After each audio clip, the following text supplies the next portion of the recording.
Hello friends, अस्सलाम वालेकुम। आप देख रहे हैं फुलीफाई वर्ल्ड यूट्यूब चैनल। मैं हूं फरहान अली। तो फ्रेंड्स, आज हम बात करने वाले हैं इलेक्ट्रोलैक्स के डीसी इन्वर्टर एसी में जो एरर कोड H6 और L3 हमारे इंडोर की डिस्प्ले पर शो होते हैं। तो फ्रेंड्स, ये दोनों एरर कोड हमारे एयर कंडीशनर में किस पार्ट्स के मिस या ख़राब हो जाने की वजह से हमारे एयर कंडीशनर की इंडोर की डिस्प्ले स्क्रीन पर शो होते हैं। तो फ्रेंड्स, वीडियो को शुरू करने से पहले मेरी तमाम दोस्तों से दरख्वास्त है कि अगर आप मेरे चैनल पर न्यू हो तो मेरे चैनल को सब्सक्राइब कर लें, लाइक करें और वीडियो को शेयर करें। और फ्रेंड्स, साथ में बेल आइकन की घंटी को भी प्रेस कर दें ताकि मेरी हर न्यू आने वाली वीडियो का नोटिफिकेशन बर वक्त आप तक पहुंच सके। तो फ्रेंड्स, हम अपनी वीडियो को आगे बढ़ाते हैं बिना टाइम वेस्ट किए।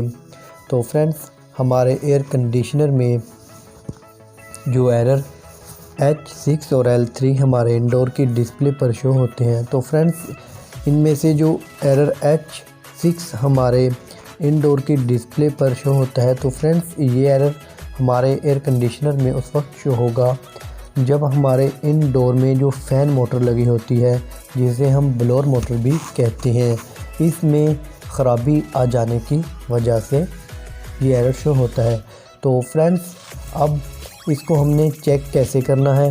तो फ्रेंड्स, सबसे पहले आप मोटर की शार्टेज को चेक करें। अगर मोटर शॉर्ट हो जाए तो भी ये एरर शो होगा, या इसके जो अंदर बैरिंग होते हैं वो सही से, इसकी जो स्पीड होती है जो घूमती है वो सही से नहीं घूम सकती, इसके बैरिंग वगैरह ख़राब हो जाए तो भी ये एरर शो होगा। तो क्योंकि जब हमारा जो ये मोटर है तो पूरा वर्क नहीं करेगी, तो फ्रेंड्स ये एरर शो होगा। तो फ्रेंड्स, आप इसकी मोटर को चेक करें, इसके बैरिंग को देखें, या फ्रेंड्स इसकी जो वायर होती है जो हमारी मोटर से लेकर इंडोर की जो PCB किट तक लगी होती है वो कट हो जाए, कहीं से वो ब्लॉक हो जाए तो भी ये एरर शो होगा। और फ्रेंड्स, और साथ में जो इसकी जो PCB किट में जो इसकी वायर का जो जैक होता है वो लगा होता है, अगर वो लूज़ हो, वो सही से एडजस्ट ना हुआ हो तो भी ये एरर शो होगा। तो फ्रेंड्स, आप इसकी तमाम कंडीशन को अच्छे से चेक करें।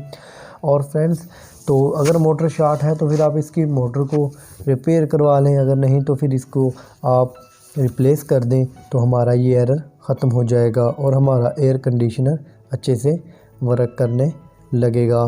तो फ्रेंड्स, इसी तरह हमारे एयर कंडीशनर में जो एरर L3 का हमारे इंडोर की डिस्प्ले पर शो होता है, तो फ्रेंड्स जो L3 का एरर है ये हमारे इलेक्ट्रोलैक्स के एयर कंडीशनर में उस वक्त शो होगा जब हमारे आउटडोर में जो मोटर लगी होती है, जो हमारे आउटडोर की हीटिंग को बाहर की तरफ निकालती है, जिसे हम फ़ैन मोटर कहते हैं। तो फ्रेंड्स, हीटिंग मोटर अगर उसमें ख़राबी आ जाए, वो सही से वर्क ना कर पाए, वो जाम हो जाए या वो शॉर्ट हो जाए तो भी ये एरर शो होगा। तो फ्रेंड्स, आप इसको चेक करें।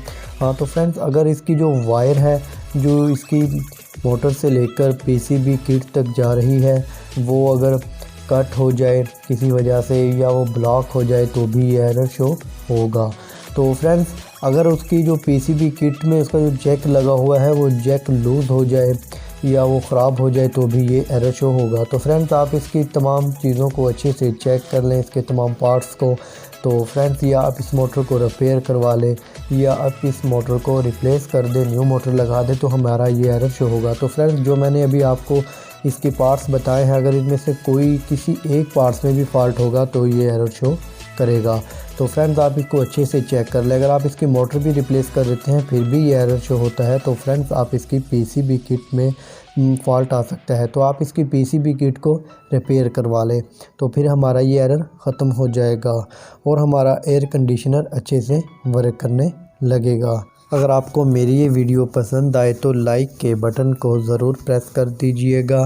तो फ्रेंड्स, इंशाल्लाह मैं नेक्स्ट टाइम आउटडोर में जो सेंसर होते हैं उनमें फ़ॉल्ट आ जाने की वजह से कौन कौन से एरर शो होते हैं, इसके ऊपर भी मैं एक वीडियो बनाकर अपलोड कर दूंगा।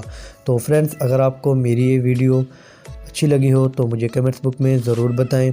और फ्रेंड्स, इसी तरह की अच्छी और मज़ीद मालूमाती वीडियो से बाखबर रहने के लिए आप मेरे चैनल को सब्सक्राइब कर लें, लाइक करें और मेरी वीडियो को शेयर करें। तो फ्रेंड्स, मिलते हैं एक नेक्स्ट वीडियो में नई मालूमात के साथ। खुदा हाफिज़।